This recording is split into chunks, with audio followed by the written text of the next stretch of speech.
नमस्ते सबैजनालाई। तपाईहरुलाई स्वागत छ हाम्रो च्यानल सिभिल सोलुसनमा। आजको हाम्रो विषय छ AutoCAD मा कसरी डाइमेन्सन र युनिट सेट गर्ने।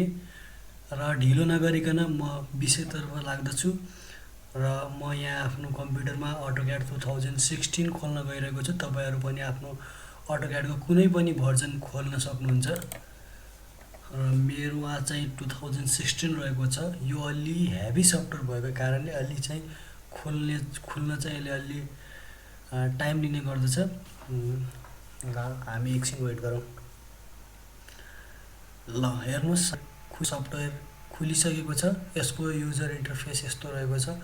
एकदमै सरल तरिकाको तपाईहरु अब यहाँ स्टार्ट गर्न सक्नुहुन्छ। सिधै आफ्नो ड्रइङमा नयाँ ड्रइङ बनाउन चाहनुहुन्छ भने यहाँ सिधै ड्रइङमा क्लिक गर्न सक्नुहुन्छ, स्टार्ट ड्रइङमा।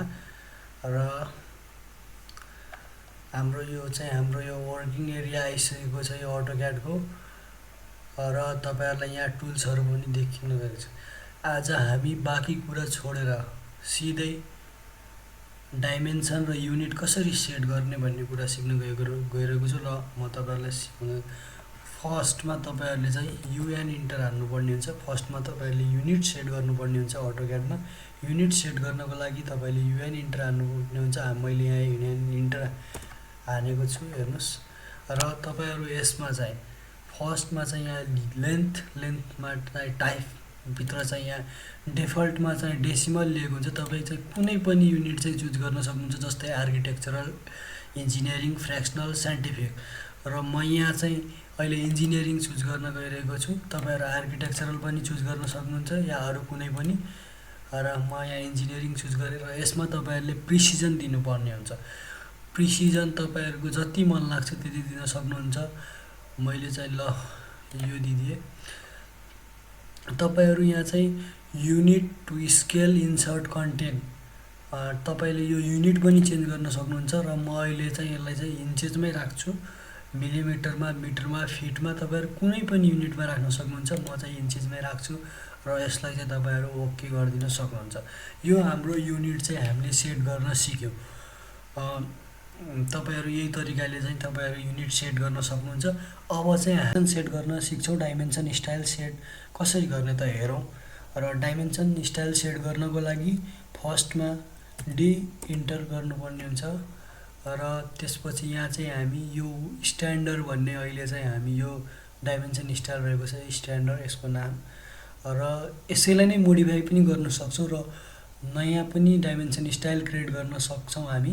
र म चाहिँ यहाँ नयाँ स्टाइल चाहिँ क्रिएट गर्न गइरहेको छु। नयाँ स्टाइलको लागि न्यूमा चाहिँ क्लिक गर्नुपर्ने हुन्छ। न्यूमा क्लिक गरे मैले र यसको नाम चाहिँ मैले न्यू डिम दिन्छु र यसैलाई नै चाहिँ म कन्टिन्यू गर्छु।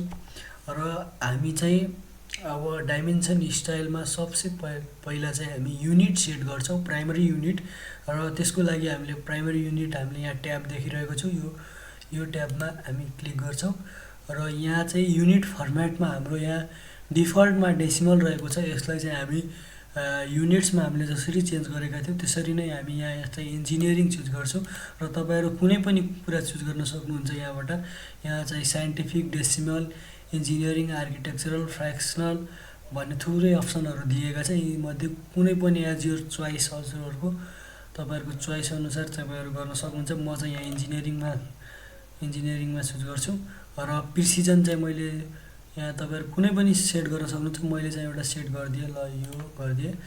र यसपछि तपाईहरु चाहिँ प्राइमरी युनिट सेट भइसक्यो र तपाईहरु अल्टरनेटिभ युनिट पनि राख्न सक्नुहुन्छ। तर म चाहिँ तपाईहरुलाई यो चाहिँ स्पेशली अल्टरनेटिभ युनिट राख्नमा चाहिँ रिकमेन्ड चाहिँ गर्दिन।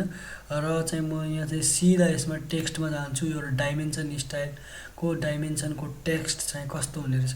र यसमा चाहिँ तपाई टेक्स्ट स्टाइल पनि चेन्ज गर्न सक्नुहुन्छ। यहाँ टेक्स्ट स्टाइलमा यहाँ भने स्ट्यान्डर्ड रहेको छ। यसको साइडमा 3 डट देखिरहेको छ। यो 3 डटमा क्लिक गरेर तपाईहरु यहाँ चाहिँ नयाँ टेक्स्ट स्टाइल बनाउन सक्नुहुन्छ। टेक्स्ट स्टाइल म चाहिँ यहाँ न्यू नेम दिन्छु।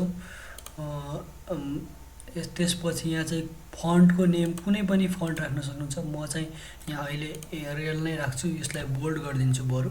र यसमा चाहिँ म हाइट चाहिँ यसलाई 9 इन्ची राख्न गइरहेको छु। 9 मैले सिम्पली लेखिदिएँ यहाँ र एप्लाई गर्छु म यसलाई र क्लोज गर्छु। र यहाँ चाहिँ तर पनि हाम्रो यहाँ चाहिँ नयाँ टेक्स्ट स्टाइलमा चाहिँ स्ट्यान्डर्ड नै देखाइरहेको छ अहिलेसम्म पनि। र यसलाई चाहिँ हामीले यहाँ न्यू बनाएको छ। यो एरो हेडमा क्लिक गरेर हामी चाहिँ यहाँ न्यू भन्ने अप्सनलाई चुज गर्नुपर्ने हुन्छ र यो चाहिँ मैले गरिसकेको छु। र तपाईँहरू यहाँ text alignment, horizontal aligned with dimension, ISO standard, यहाँ थुप्रै यो 3टा अप्सन दिइरहेको छ। 3टा अप्सन मध्ये कुनै पनि अप्सन चुज गर्न सक्नुहुन्छ। म आइएसओ स्ट्यान्डर्डमै क्लिक गर्न गएको छु र तपाईँहरू यहाँ प्रिभ्यू पनि हेर्न सक्नुहुन्छ। यो डाइमेन्सन स्टाइल हाम्रो कस्तो हुन्छ त हाम्रो भनेर हेर्न पनि सक्नुहुन्छ। र चाहिँ म यो टेक्स्ट पछि हामी यो सिम्बल्स एन्ड एरोमा जानुपर्ने हुन्छ। र सिम्बल्स एन्ड एरोमा चाहिँ म चाहिँ यहाँ एरो साइज, फर्स्टमा चाहिँ एरो साइज चाहिँ यो धेरै सानो 0.18 यसले डिफल्टमा दिएको छ। यो 0.18 इन्च चाहिँ धेरै सानो युनिट भएको हुनाले म चाहिँ यसलाई 6 इन्च राख्न गइरहेको छु। र एरो साइज मेरो 6 इन्च भइसकेको छ यहाँ एरो साइज। र त्यसपछि चाहिँ म यहाँ लाइन्समा जान्छु र अरू कुनै अप्सन चलाउँदिनँ। र यो म चाहिँ यहाँ सिधा चाहिँ एक्सटेन्ड बियोन्ड द डाइमेन्सन लाइनमा चाहिँ यसलाई चाहिँ म एक्सटेन्ड बियोन्ड द डाइमेन्सन लाइनमा चाहिँ म यसलाई चाहिँ यहाँ 6 इन्ची सेट गर्छु। यसको यो डाइमेन्सन लाइन जुन छ त्यसपछि चाहिँ हाम्रो चाहिँ लाइन चाहिँ कति माथिसम्म जान्छ भन्ने कुरा अहिले चाहिँ 6 इन्ची चाहिँ मैले यहाँ सेट गरेँ। र म चाहिँ अफसेट फ्रम द ओरिजिन भन्नेमा चाहिँ पनि 1 फिट राखिदिन्छु। 1 फिट।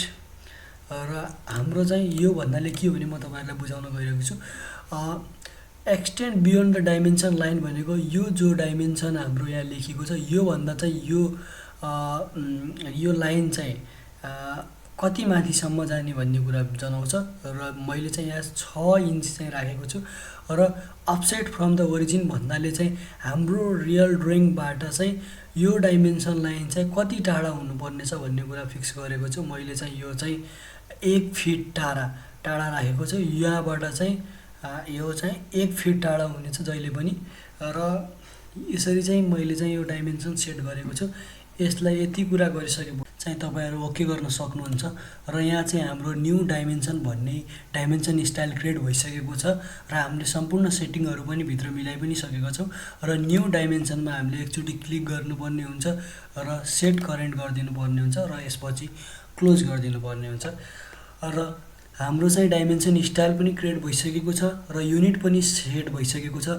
ल अब हेरौँ यसले चाहिँ काम गर्यो कि गर्छ कि गर्दैन भनेर। र चाहिँ म चाहिँ यहाँ एउटा सिम्पली लाइन क्रिएट गर्न गइरहेको छु र त्यसलाई चाहिँ मेजर गर्नेछु तपाईँहरूको सामुन्ने। र म यहाँ एन्टर मैले प्रेस गरिसकेको छु र म यहाँदेखि चाहिँ तपाईँलाई म फर्स्ट चाहिँ अर्थ अन गर्छु। र मैले चाहिँ यहाँदेखि यहाँसम्म मैले चाहिँ एउटा लाइन तानिसकेको छु र यो यस्तरी तानिसकेँ। र म चाहिँ यो लाइनलाई मेजर गर्न गइरहेको छु। यो मेजर गर्नको लागि चाहिँ डाइमेन्सन डिम लिन भन्ने एउटा कमान्ड छ। डिम लिन इन्टर गरेँ र म यहाँदेखि यहाँसम्म हेर्न सक्नुहुन्छ तपाईँहरू। हेर्नुहोस् यो लाइन चाहिँ 3 फिट 9.8 इन्चेस रहेको छ। र हेर्नुहोस् हाम्रो डाइमेन्सन स्टाइल जस्तै। र यहाँदेखि यहाँसम्मको लेन्थ चाहिँ हाम्रो 1 फिट रहेको छ। र यो डाइमेन्सन लाइनदेखि यहाँसम्म चाहिँ हाम्रो 6 इन्च रहेको छ। र यो चाहिँ तपाईँ देख्न सक्नुहुन्छ हाम्रो डाइमेन्सन स्टाइल आइसकेको छ यस्तो। र तपाईँहरू फेरि अर्को मेजर पनि गर्न सक्नुहुन्छ। यो लाइनलाई पनि हेर्नुहोस् 7.9 इन्चेस रहेको छ। र यो चाहिँ म डिलिट गर्छु र तपाईँलाई यो एकदम ठुलो लाइन तानेर देखाउँछु। हेर्नुहोस् डिम लिन कमान्ड हाने मैले र इन्टर गरेँ र यसमा हेर्नुहोस् 44 इन्चको यो लाइन 44 फिटको लाइन चाहिँ मैले यो हेर्नुहोस् डाइमेन्सन स्टाइल हाम्रो यो तरिकाको आएको छ यहाँमा। र तपाईँहरू पनि यसमा चाहिँ थप चेन्जेस पनि गर्न सक्नुहुन्छ। र आजको भिडियो तपाईँहरूलाई कस्तो लाग्यो हेरेपछि तपाईँहरूलाई मन परेको छ भने चाहिँ प्लिज लाइक गरिदिनु होला। यदि हामीलाई कुनै सल्लाह सुझाव दिन चाहनुहुन्छ भने कमेन्ट गरिदिनु होला कमेन्ट बक्समा। र यदि साँच्चीकै मन परेको छ भने यसलाई बढीभन्दा बढी सेयर गरिदिनु होला, यसले हामीलाई हौसला दिनेछ। अनि हाम्रो च्यानललाई सब्सक्राइब गरिदिनु होला, हामी थप यस्तै भिडियो लिएर आउने नै छौँ। Thank you for watching this video.